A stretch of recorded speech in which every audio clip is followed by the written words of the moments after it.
Hey, what's up? Good to see you as always. Today we're going to be making some usable sounds from scratch on the Minifreak while exploring the new wavetables that have been added in the 2.0 update.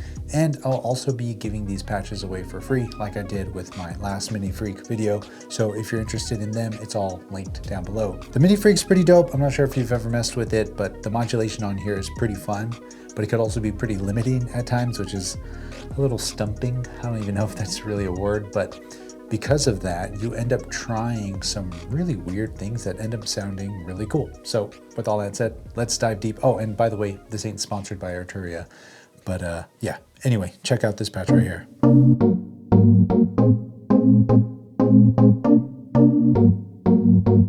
Now, this is the motor chord, right? Inspired heavily by kind of that Detroit house sound. And I started really getting into this whole macro mapping thing, which is actually really dope because if you go into this, it allows you to map up to 4 things to this touch strip here.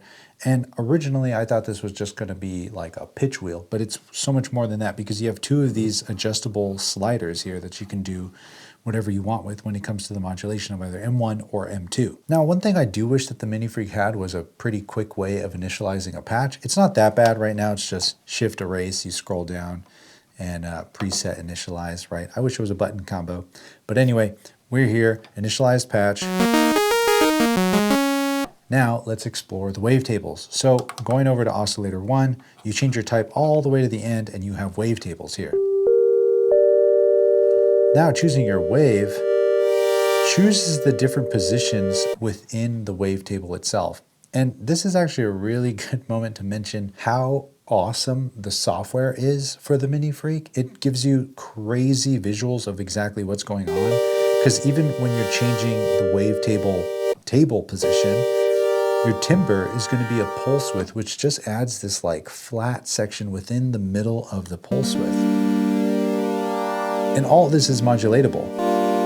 And then this is really cool. Shape is a high pass or a low pass for just this oscillator, oscillator 1.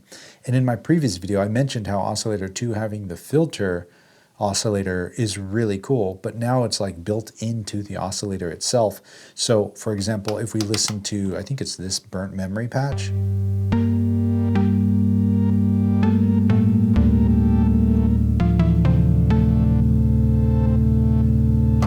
Now, if we go look at oscillator 1, you can see that my shape for the filter is all the way up. If we turn down oscillator 2, that's all that's happening is the wavetable. You hear that? Way back there. If we turn that down a little bit.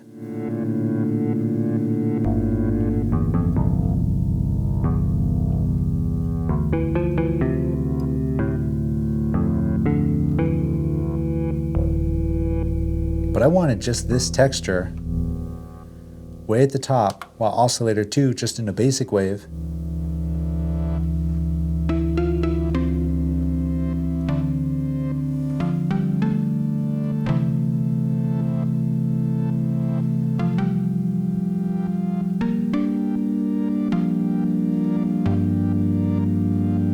Gave us the meat of the sound. Now, if we go and turn the filter down on oscillator 1, it's a way bigger sound, but this isn't the vibe that I was going for, right? It's actually pretty tight though, I'm not gonna lie. So for the wavetables on the Minifreak, that's kind of it, right? You don't get too much more out of there. You still have the typical modulation and routing structure on the synth itself. It's really just these knobs that apply to the wavetable. And I will say, for example, if I just hold this, you hold down shift and then move your type, you'll change and select from a bunch of different wavetable sounds. You cannot, however, modulate between the wavetables. Could be a bummer to some, but I think you have more than enough sound already. And all these are just really trippy, right? So say you go to Geo now. Here's your wave position, and then your timbre, which is the pulse width. The big thing that you're probably going to be moving around the most is your wave position. And real quick rundown, a wavetable is essentially a sample of different wave shapes, and then your position is what point in that sample is looping to create this wave shape, this sound, this tone. That's what's happening here. You're just scanning through the sample. All right, so let's kind of make a usable sound from scratch, right? We'll find a pretty wavetable, I guess you can call it. We'll try and find, what's Kota? Yeah, I'm down with this. This will work. I'm gonna go down an octave for this. My favorite thing to do is I'll take something like the cycling envelope. I do wish that the Minifreak had more modulation envelopes. We really just have one and then the cycling one, which is enough. I'm really missing that third one. I'm so used to it on peak, but you know, for the price point, I get it. This is what you're gonna get. We wanna move our wave shape, and I'm gonna use the cycling envelope. So we're gonna wave one, boom, turn this up. And you can hear it has a little right? We can adjust this.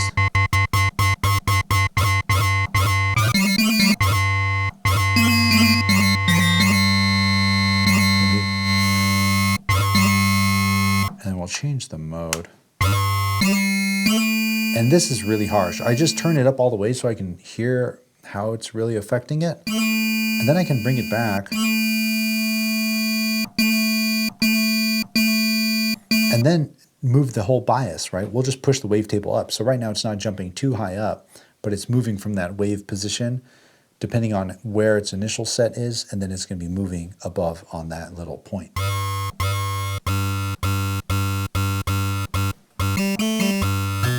See, this is a really cool example to then use the shape to just give us like a little bit of a low end. And then you bring it back in with oscillator 2.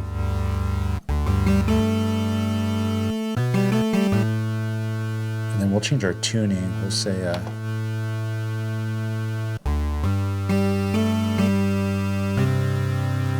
release up, sustain up, attack a little slower.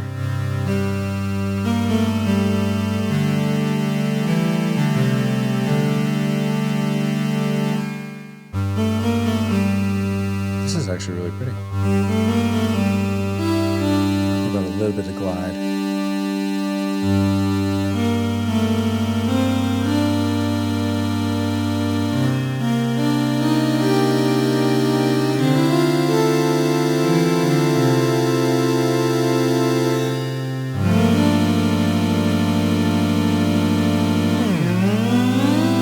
Oh, yes, please.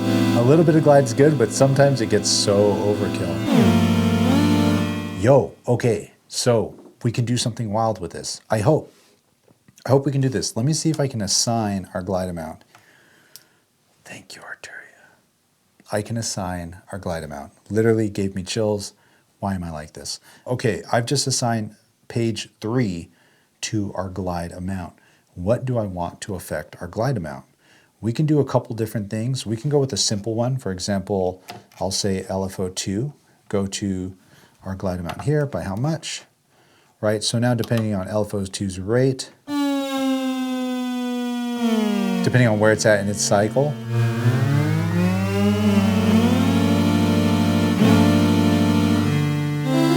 no glide right now. Quick play your chords, right? And then it's gonna start adding glide. There it comes. Too intense. Maybe just add a little bit, right? Because we can do a lot with page 3. So LFO2, yeah, we'll go there a little bit. Our wave shape, we'll set it to random. Ooh, with a slewed sample and hold, that's gonna be kind of legit. And then we'll change our trigger point to poly keyboard. Every note's gonna reset the rate. And if I slow this down even more, every note is random. A little bit more. There it goes. So only every other note is going to be glid. Check that. It's a word. It's not. Now, we have more things we can assign to page 3, which is our glide amount. Another fun one is your keyboard. When you assign your keyboard to this and then you turn that up, Higher notes are going to give you more glide. So if we go really dramatic with this and we play high notes, right? But then if I play a low note,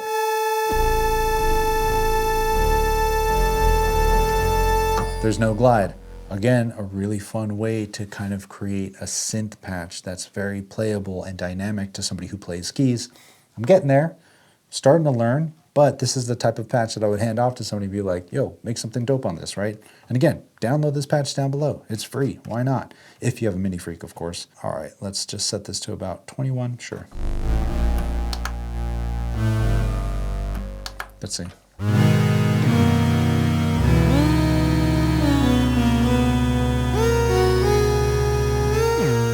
This is sick. I am so down with this. Now, they've added a new super unison in the effects in the 2.0 update. Let's see what this sounds like. It might be a little too much. Way too much. Way too much.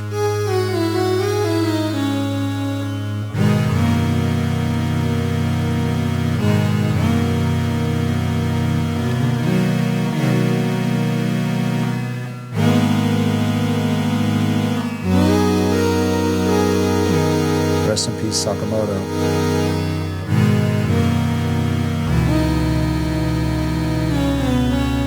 What about without this? I kind of like without it. There's just this grittiness about it. One thing that's really fun about this is on one of the other patches I made, I just went ahead and turned up the multi-band compressor and it brought up so much noise. You can kind of hear it here.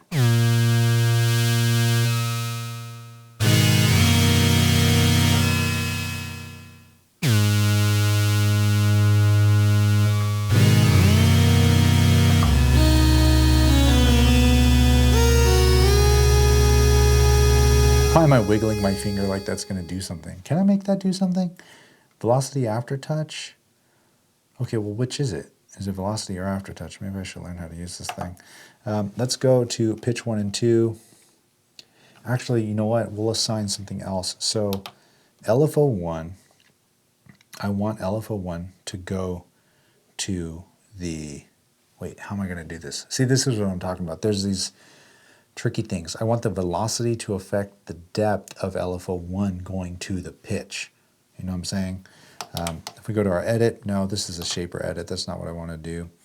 Maybe I can't do this on here. I'm stumped on this one. This is a tricky one. I guess we can just kind of add a little bit of warble on our own, right? So we'll just say, all right, LFO1, go to the pitch of both oscillators. Actually, no, don't do that. I'm going to assign type 2 to the tuning of pitch 2. Page 2 to the tuning. That way I can get oscillator 1 to only affect the pitch of oscillator 2, not 1. Now, watch this. We're going to go LFO 1 to assign 2. And then our rate, wave shape. And a little less. Or a lot less, I should say. There it is. Oh, that's too busy. What if the wave shape was random and then the trigger was also poly keyboard?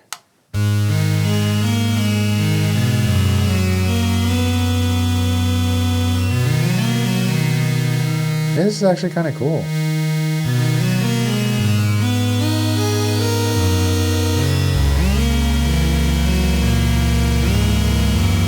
Okay, let's see what's doing the work here. Let's turn off oscillator 2.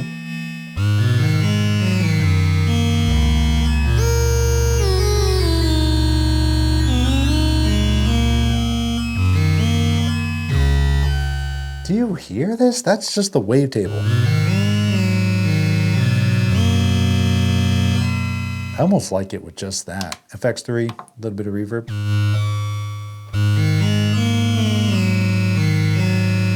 Bring it up a little.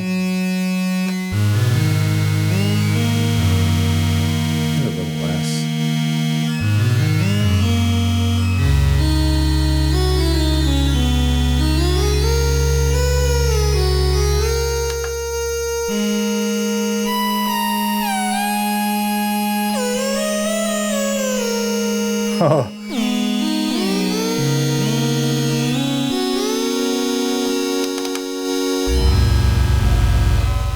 Crazy. Cool, that's a sound. Let's save it. What a trippy sound. Okay, next I want to make, you know, I like making a lot of house music. I want to make kind of a strings textural sound. This will be pretty easy, I hope. In theory, it should be. Let's go to our types, Wavetables. Oh, this will be cool. I like the movement up in this range here. And that's going to be easy to do. So I'm going to hold this. We'll just set LFO 1 to go to our wave 1. And then shape, high pass it. Effects, reverb, change our type, put echoes. Oh, here's another fun thing. I found this out just earlier. Effects, I can change our reverb routing to be an insert instead of a send. That way I can get more of the reverb sound instead of the dry sound. Kind of like that. And again, I want this to be really soft. And then a lot of release. And then we'll do a big delay on here. And then high pass. Resonance. Let me see if I just play a single chord. See, that just sounds like a tone to me. See this range right in here, that's kind of getting close to where I want it to be. Okay, there's a Digitac chilling next to me. I'm just gonna play it so I can kind of have a reference point of what I want this to sound like.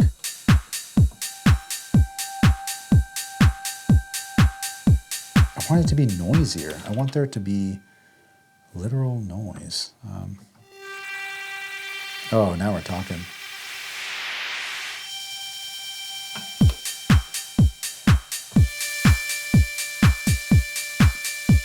Okay, you know what? Let's put this into practice real quick. Let's see if this works. Oh, no, I just deleted the whole thing. That's annoying. And the thing is, I have it connected here, but I don't have the Minifreak software open. One thing that's nice about having the Minifreak software open is there's an undo button, and I could have got all that back. Oh well, it's gone to the ether, but maybe we can make it kind of quick. Here, BRB. Okay, we got pretty close. What I wanted to do was save this as just a patch, right? So for example, if we're here on 12, I'm gonna save it as a lead, sure. But I was gonna say, all right, let's just go to, for example, our favorites. I'll load up the Detroit chord and I'll just sample this directly in here. All right, we got that going. Let's get out of here and let's go back to this initialized patch and just see if it sounds like. Yeah, that kind of works. Maybe up an octave.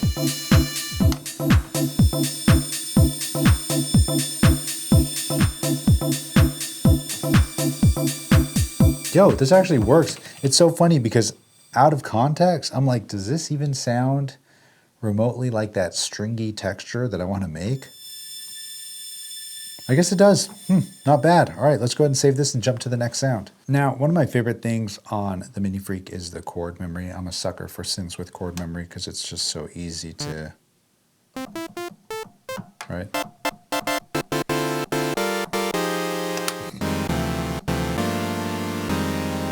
So easy to kind of get things rolling. Listen to that.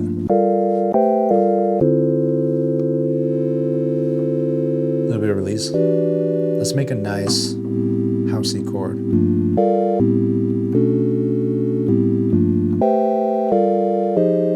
We can whip it down.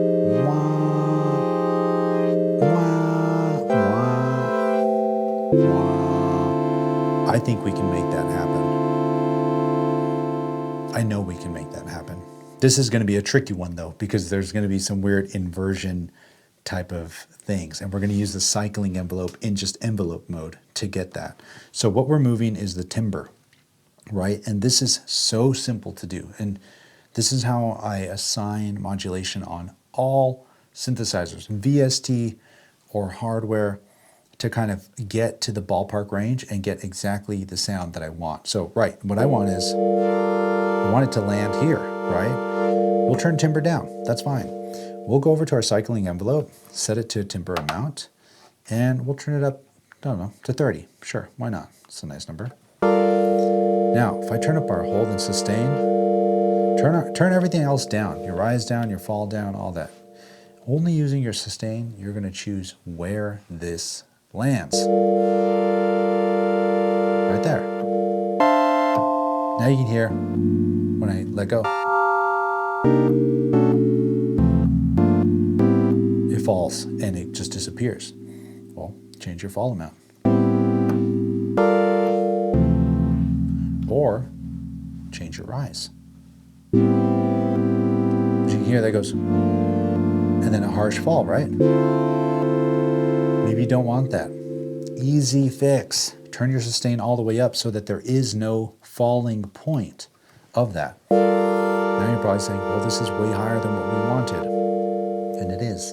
Now, this part's super easy. We're just going to use the cycling envelope to our timbre depth amount to choose where and how this will land. So with our timbre all the way down, rise all the way down. So we just keep listening to our sustain at max. We can choose where it goes. If you go in negative range, it's not going to do anything because it's pushing itself further than 0 downwards.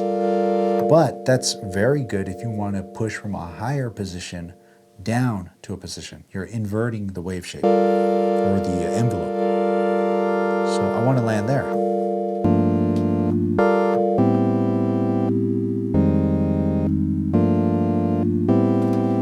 Now, let's see. I like this sound down here. But if I go up here, it's a little too harsh for me. I think I'm going to try and fight this modulation with another modulation source. We're going to go to our keyboard, go into our timbre amount, and we're going to push it negative. Higher notes are now going to push that amount down.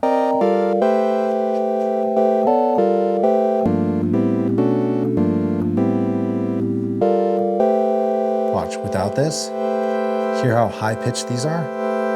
Now I want to make sure these aren't getting too affected. Yeah, these aren't getting that affected. But these are. Because without this, you hear that?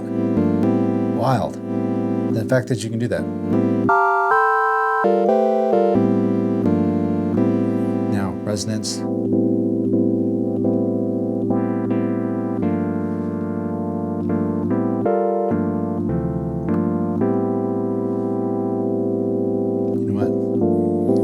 To get tricky with the second envelope.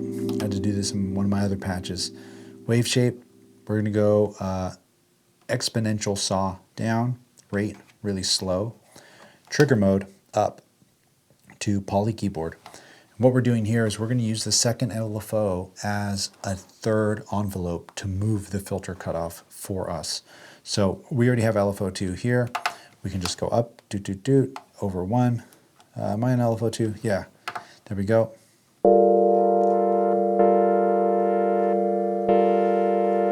Now we'll just speed it up a little,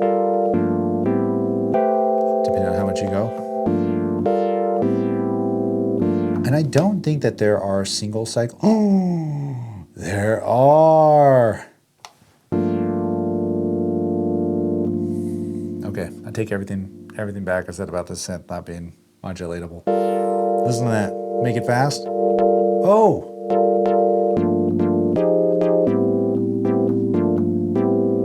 I just love that. And it's gone, right?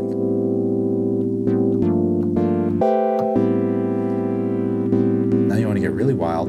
Check this out. We'll assign page 3 to our hold position. Now we'll go up. We'll go up to LFO1 over to page 3. Listen to that.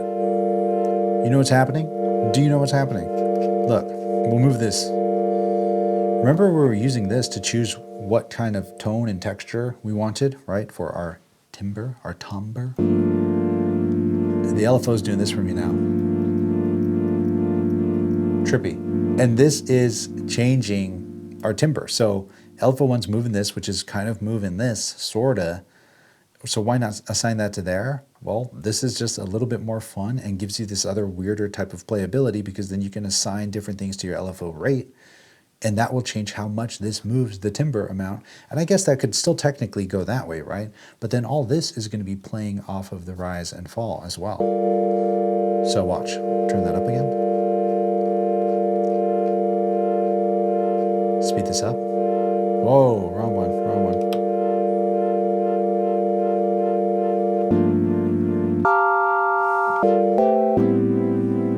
A little bit of a rise and a fall.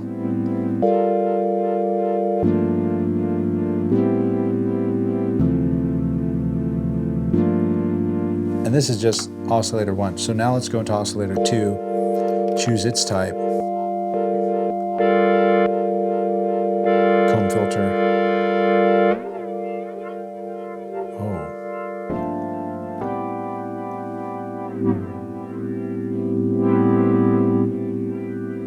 Talk about trippy.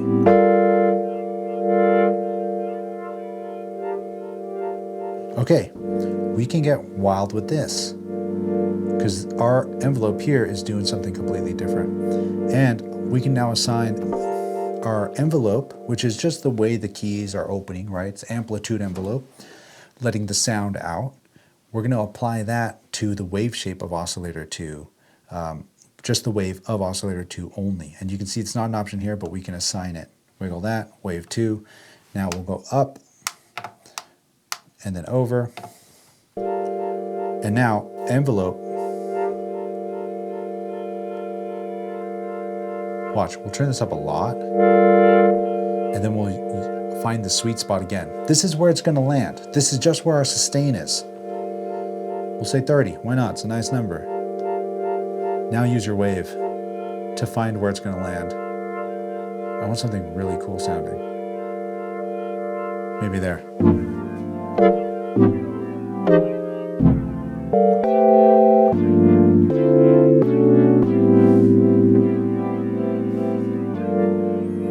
Awesome. Now LFO1, just a little less.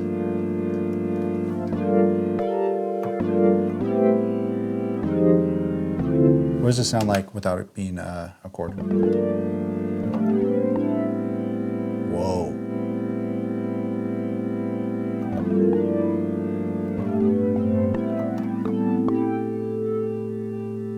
Dude, this is nuts. And there's no effects on this thing, which is crazy. But let's add some. I love the multi-band compressor on here. It just brings out the best of your synth.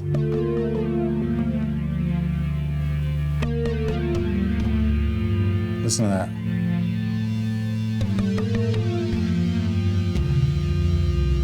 And then sound edit, preset volume, turn it up a little.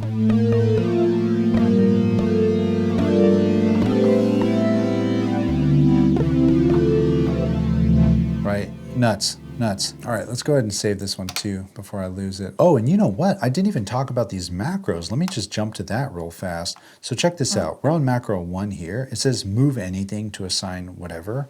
So we'll just move wave 1. Now, this is gonna change how much from its original position. It doesn't overtake, right? It doesn't, it's relative to its original position.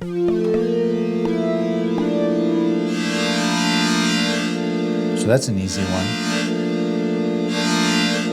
right? And if we wanted to get really wild, we can go, okay, oscillator 2, we will go here, and what's another thing on, oh, the wave shape, or we'll do the timbre amount.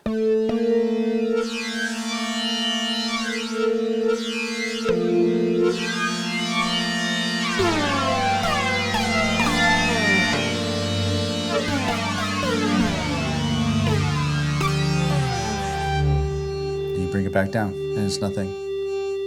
Or watch, we'll push this up, move a control, move the filter down, we'll do gain, and then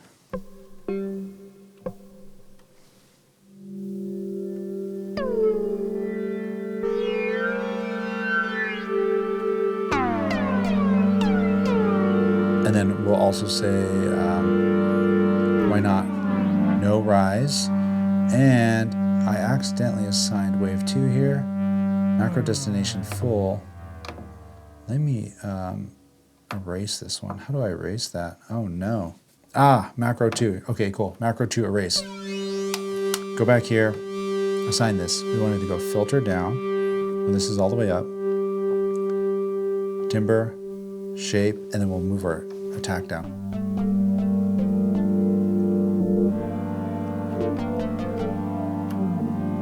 And then a little less.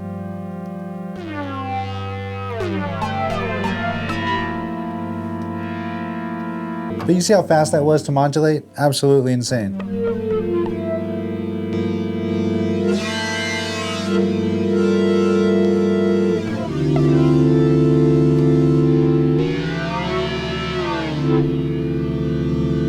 Awesome. I'll save this in here as well.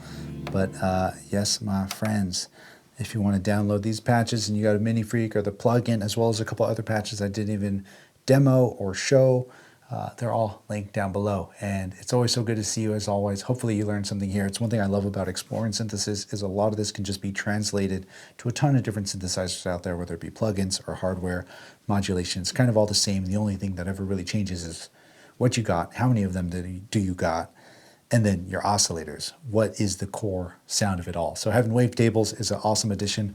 I think it's really fun to use. Maybe they'll add, put your own Wavetables or something like that in the future. And again, check out the software. It's cool. But anyway, enough blabbering. Until next week, my friend, I appreciate you so much. Share the love, share the knowledge. Knowledge is power. Peace.